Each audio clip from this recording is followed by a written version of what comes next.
Olá, mulheres do MCM da PIB de Vila Canária. Que prazer estar aqui com vocês novamente. Eu creio que Deus, ele reservou esse momento para que eu pudesse gravar esse vídeo aqui para vocês. Faz tempo que Deus me entregou essa palavra e eu já devia ter gravado esse vídeo, mas eu creio que Deus realmente tem o seu tempo e aprove que fosse agora. Então, eu quero trazer de forma fiel aquilo que Deus colocou no meu coração. E essa semana especial, o Senhor tem me lembrado muito e através de várias pregações, essa mesma palavra aí eu quero trazer para vocês, tá? E que o Senhor possa falar então aí ao coração, à mente de cada uma de vocês. A palavra está em Mateus 14 e vou fazer a leitura. Diz aqui: logo a seguir, Jesus fez com que os discípulos entrassem no barco e fosse adiante para o outro lado, enquanto ele despedia a multidão. E tendo despedido a multidão, ele subiu ao monte a fim de orar sozinho. Ao cair da tarde, lá estava ele só. Entretanto, o barco já estava longe, a uma boa distância da terra, açoitado pelas ondas, porque o vento era contrário. De madrugada, Jesus foi até onde eles estavam, andando sobre o mar. Os discípulos, porém, vendo o andar sobre o mar, ficaram apavorados e disseram: é um fantasma! E tomados de medo, gritaram. Mas Jesus imediatamente lhes disse: coragem, sou eu, não tenham medo. Então Pedro disse: se é o Senhor mesmo, mande que eu vá até aí, andando sobre as águas. Jesus disse: venha. E Pedro, Jesus é tão simples, né? Tão maravilhoso. Venha. Ou seja, se creres, você pode. E Pedro, descendo do barco, andou sobre as águas e foi até Jesus. Reparando, porém, na força do vento, teve medo e, começando a afundar, gritou: salva-me, Senhor! E prontamente,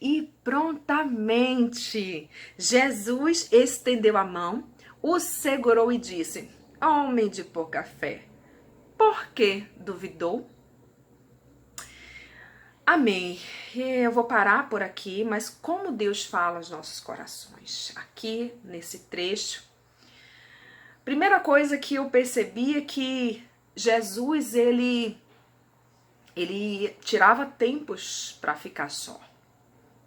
Ali, quieto, recarregando sua bateria espiritual.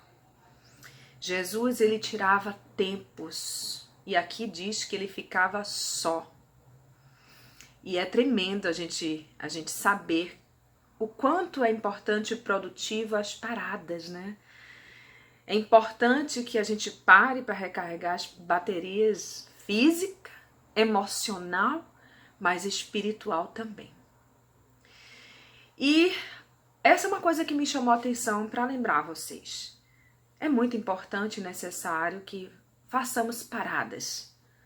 Às vezes a gente pensa que ficar quieto por um tempo, né, sair do meio da agitação das multidões, é um tempo nulo, mas isso não é verdade. É muito produtivo.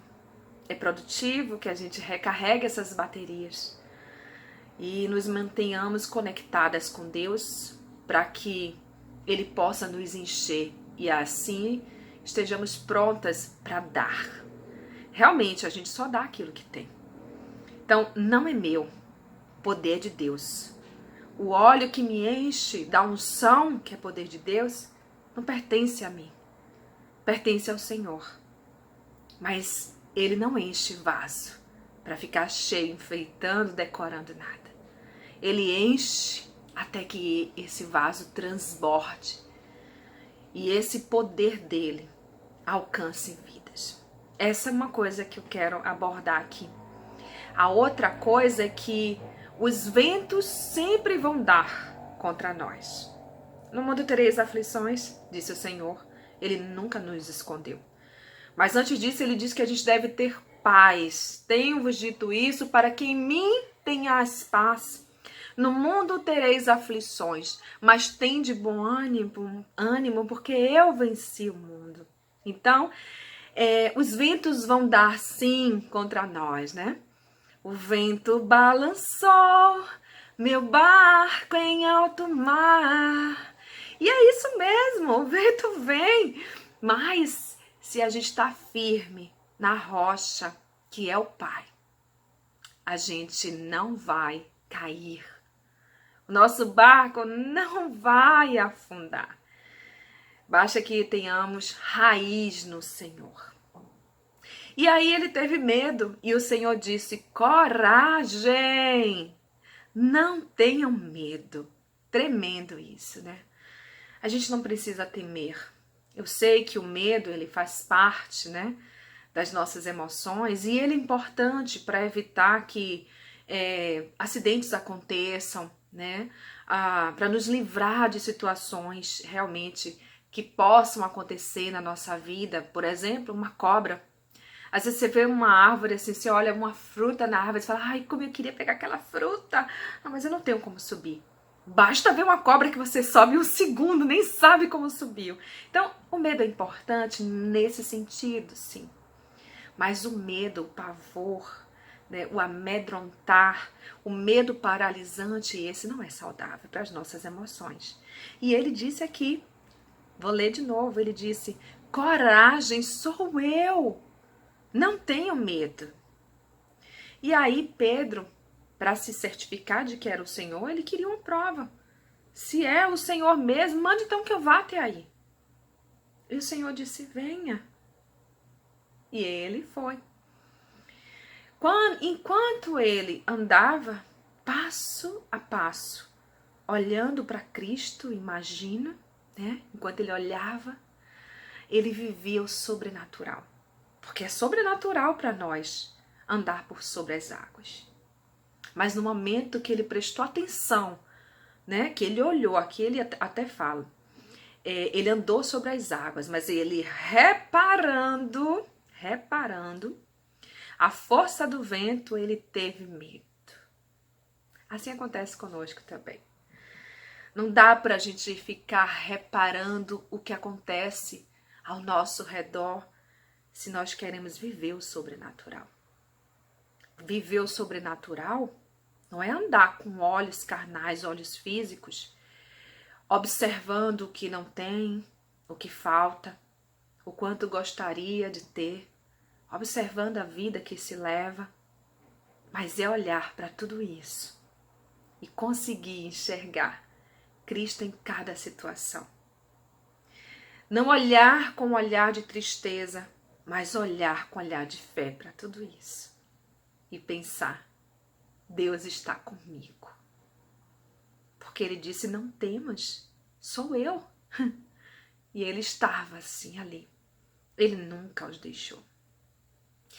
E aí o que acontece é que enquanto a gente vive o sobrenatural, se a gente se permitir temer com os ventos que nos sobrevêm, a gente afunda. Mas enquanto olharmos para Cristo e somente para Ele, vivenciaremos tempos difíceis, sim, ventos fortes, batendo e dando contra nós, mas permaneceremos, andando por sobre as águas. E a gente entende essas águas aí, possivelmente como problemas, situações, mas a gente andando por sobre tudo isso, com olhar de fé, porque o cristão ele vive de fé em fé, de glória em glória, mas é de vitória em vitória também. Então a gente vai conseguir atravessar, muitas vezes, oceanos com muitas dificuldades, mas nossos passos serão firmes, porque serão passos de fé e confiança, e não de medo, de falta de coragem. Não esses passos, mas passos com olhar fixo em Cristo, naquele que nos chamou, naquele que nos salvou, no nosso Redentor e que nos prometeu que todos os dias da nossa vida Ele estaria conosco. E como Ele não é homem para que minta e nem filho do homem para que se arrependa, precisamos crer. A palavra é essa, crer. Não deem ouvidos a nada que possa chegar à mente de vocês, querendo que vocês prestem atenção. Olha o quanto você tem lutado, veja o que te falta. Cristo também ouviu isso, mas Ele, conhecendo a palavra, Ele respondia com a própria palavra a Satanás, porque Ele não dava ousadia para ele. Então, que nós possamos estudar essa palavra de Deus. Às vezes a gente fica assim, eu vou estudar a palavra, eu vou ler, porque isso agrada o coração de Deus. Gente, Deus, Ele já conhece. A palavra de quem? É dele. É a palavra dele escrita a nós, dita a nós, entregues a milhares de pessoas. E há quanto tempo? E ela prevalece. Quem precisa da palavra e de conhecer ela somos nós. E uma vez que a gente conhece essa palavra, a gente consegue rebater esses ventos contrários e permanecer com os olhos fixos no Senhor.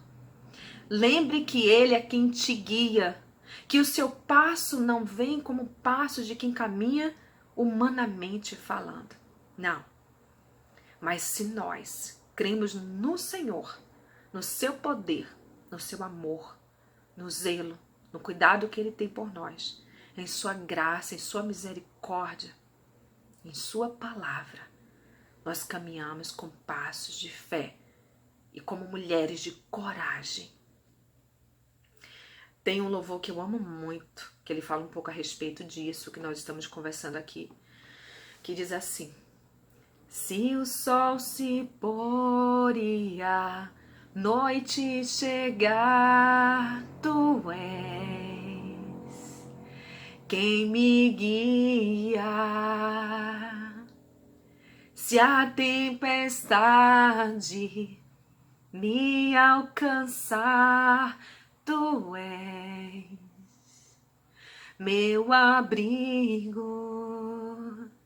Se o mar me submergir, a tua mão me traz à tona pra respirar e me faz andar sobre as águas. Tu és o Deus da minha salvação. És o meu dono, minha paixão, minha canção e o meu louvor. Deus é o nosso Pai. É Ele que nos faz caminhar sobre as águas. Então, que os nossos olhos possam estar fixos nele, que é o autor e também é o consumador da nossa fé, que é o nosso Deus, é o nosso Salvador, mas também é Senhor das nossas vidas. E tudo isso é tão grandioso, e mesmo assim, podemos chamá-lo de Abba, meu paizinho. Abba significa paizinho, papai. Esse é o Deus a quem servimos. Então, mulheres, coragem, não temam, mas sigam em frente. Olhem para Cristo e recebam dele essa vida abundante e vivam então o sobrenatural de Deus em suas vidas, em tudo e a cada dia. Que a sua vida, mulher, seja vivenciada hoje no sobrenatural de Deus, o nosso Abba. Que Deus abençoe a todas vocês, mulheres. Que o Senhor continue trabalhando aí na mente de vocês com essa palavra. Tire um dia para refletir a respeito disso. E que Deus abençoe a todas vocês. Um beijo grande e fiquem na paz.